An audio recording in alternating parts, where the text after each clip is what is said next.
서초구 반포동에 실평수 14평이 넘는 집이 3억 원대로 나왔습니다. 2호선 서초역에 도보로 갈 수 있는 역세권이고요. 특히 중앙지방법원이나 서초역에서 가까운 곳에서 근무하는 분이라면 꼭 눈여겨봐야 할 집입니다. 그럼 지금 시작해 보겠습니다. 가시죠. 안녕하세요. 경매와 세금에 대해 꼭꼭 필요한 정보를 정확히 알려드리는 드림쌤입니다. 요즘 날이 풀려서 부동산 임장 가는 분들 많으시죠? 저희 수강생분들도 임장 스터디로 서울과 수도권을 다니고 계신데요. 그 열기가 정말 대단합니다. 조사를 열심히 하면서 실력도 많이 쌓고 계신데요. 부동산은 하루 이틀에 배워서 완성되는 게 아니니까요. 영상 시청하시는 분들 모두 다 꾸준히 관심을 가지면서 지속적인 조사로 부동산을 제대로 이해하시기 바라겠고요. 제가 이벤트를 준비했습니다. 특별히 경매 권리 분석에 도움이 되는 전자책을 무료로 드리니까요. 영상 끝난 다음에 고정 댓글이나 더보기란을 꼭 클릭해 보시기 바랍니다.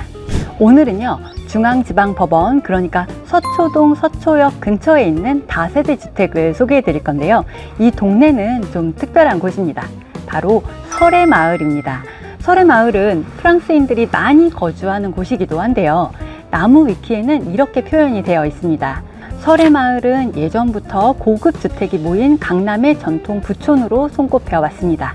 덕분에 황정민 외에도 조용필, 고현정, 한효주 등 유명 인사와 재벌 일가가 다수 거주하기로 널리 알려져 있습니다. 이렇게 특정 연예인 이름까지 나오는군요. 지역의 특성도 설명이 되어 있는데요. 특히 설해마을은 서울 시내 어디든 30분 안에 컷할 수 있는 교통의 요충지인데다가 이마트, 신세계백화점, 서울 성모병원, 그리고 예술의 전당 등 각종 문화 편의시설이 인접해 있습니다.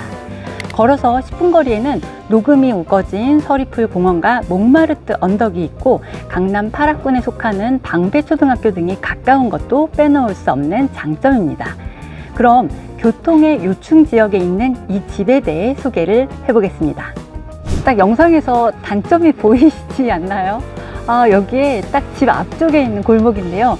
경사가 조금 심한 편입니다. 사실 지도에서 로드뷰로 봤을 때는 이 정도일 줄은 몰랐는데 현장에 또 와보니까 정말 심한 것 같아요. 그리고 여기는 거주자 우선 주차장인데요. 집 바로 앞에 주차 공간이 한 4대 정도가 있는데 거기에 모두 다 주차를 하지 못할 경우에는 이쪽에 거주자 우선 주차장을 이용을 하면 될 것 같습니다. 자, 한번 집으로 여기서 가볼게요. 내려가는 길도 쉽지가 않습니다. 여기 힐을 신고는 절대 보긴 힘들 것 같아요. 자, 이쪽으로 해서 바로 여기 이 두 번째 건물이 오늘 주인공이고요. 저 반대쪽으로 가면은 조금 완만한 도로가 나옵니다. 오늘 소개해드리는 물건이 지금 여기 왼쪽에 있는 1층인데요. 아무래도 주차 공간 확보를 하기 위해서 여기에 있는 베란다를 별도로 만들지는 않은 것 같고 보시다시피 2층 베란다가 바로 위에 있죠. 그래서 이쪽에 있는 창으로는 해가 거의 들지는 않는 것 같아요. 그런데 앞 베란다는 이렇게 앞이 뻥 뚫려 있죠. 그래서 저쪽 반대쪽에 있는 몽마르트 공원 쪽도 잘 보일 것 같아요. 들어가 볼게요. 지하 세대도 있고요. 여기가 동네 진행대.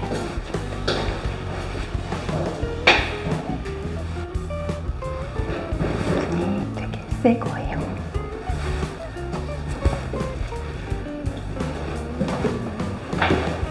사건 번호 2023 타경 110337이고요. 전용 면적이 14평인 한강 빌리지입니다. 감정평가 금액은요 5억 3천만 원이었는데 현재 2번이나 유찰이 되면서 지금은 3억 3,900만 원대로 떨어졌습니다. 무려 2억 가까이 떨어졌네요. 감정평가를 작년 8월에 했기 때문에 너무 감정평가가 높게 잡혔던 것은 아닌 걸로 보입니다. 평면도상 방이 2개가 있는 집이고요. 층은 1층인데요. 창문에 방범창이 설치되어 있습니다. 91년에 지어져서 지금 현재 33년이 된 곳이고요. 30년이나 지난 집 치고는 외관이나 현관문 그리고 셔시가 비교적 최근에 한 것 같아서 내부도 수리한 지 아주 오래된 집은 아닐 수 있겠다는 짐작을 해봅니다.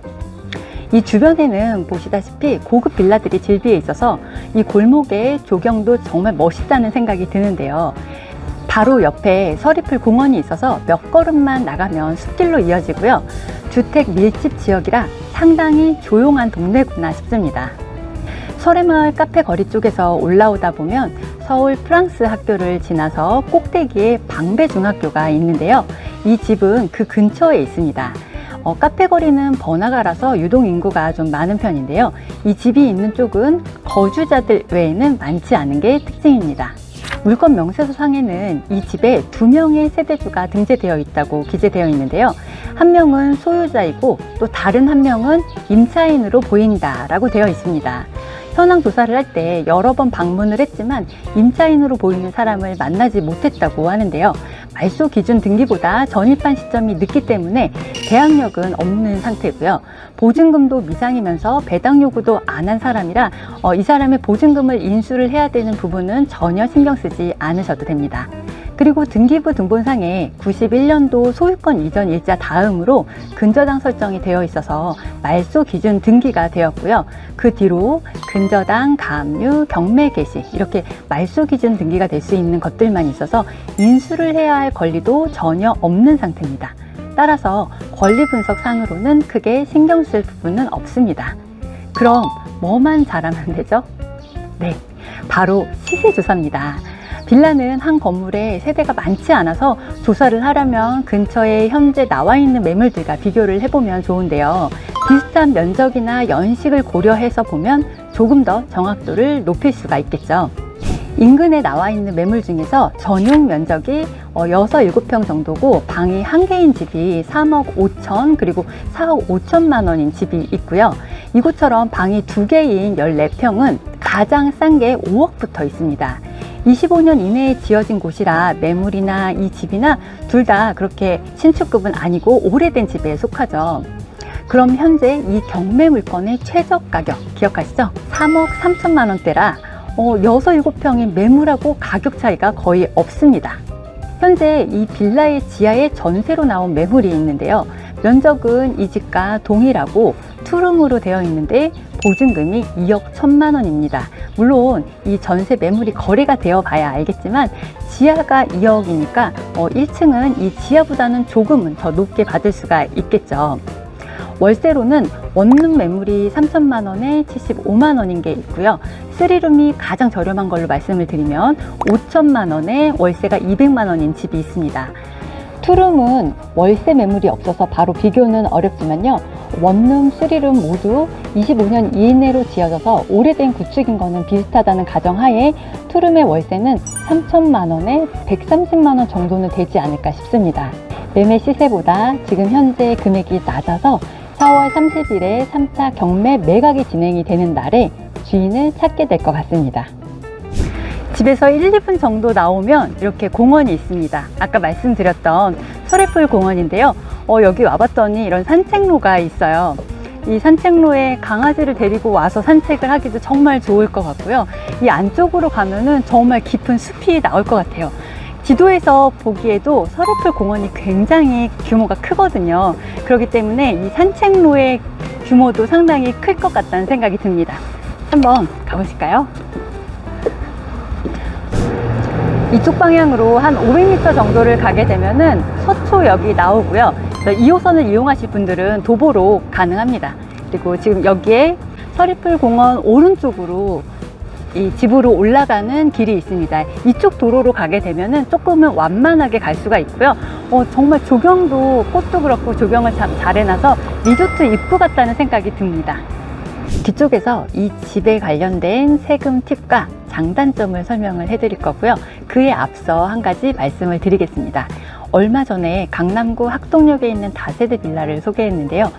1등이 2등하고도 차이가 수천만 원이나 날 만큼 아주 높은 금액으로 받으셨어요. 혹시 컨설팅으로 받으셨나? 그래서 높았나? 라는 생각도 살짝 들고요. 그날 그 물건 말고도 다양한 물건들이 많아서 법원의 열기가 아주 뜨거웠는데요.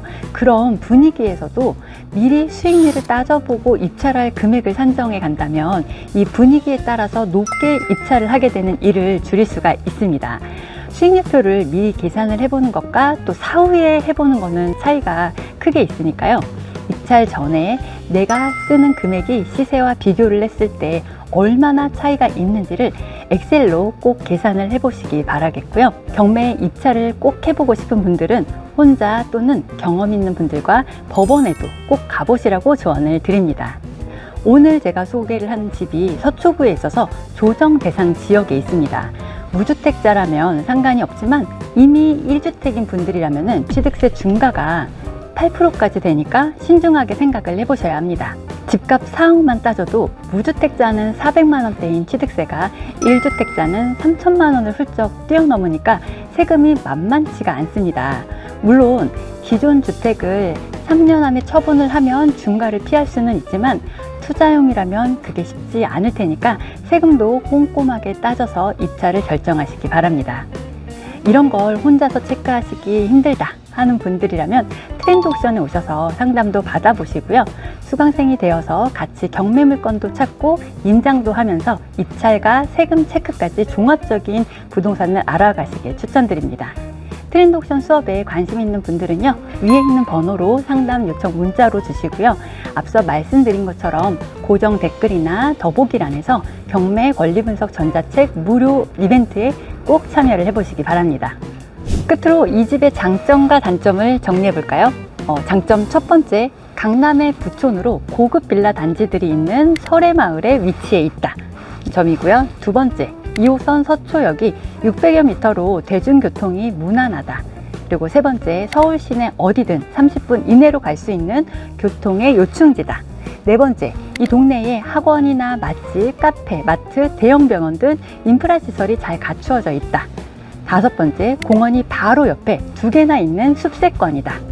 이 집의 단점으로는요, 첫 번째, 30년이 넘은 구축으로 주인 세대가 계속 살아와서 아무래도 손볼 곳이 좀 있어 보인다 라는 점이고요. 두 번째, 이 2층의 베란다가 1층 창을 가리는 구조로 되어 있어서 일조량에 약간의 영향을 줄 수도 있겠다라는 부분이 있습니다. 그리고 세 번째, 언덕 위에 있어서 귀가를 할 때는 오르막길을 걷는 게 약간은 힘들 수 있다라는 겁니다. 반대로 내려갈 때는 좀 쉽겠죠. 오늘 소개해드린 3억 원대 빌라에 관심 있는 분들이라면 설해마을에 방문을 해서 임장을 꼭 해보시고요. 이 영상이 도움이 되셨다면 구독과 좋아요 잊지 마시고요. 저는 다음 영상에서 다시 찾아뵙겠습니다. 감사합니다. 지금까지 드림쌤이었습니다.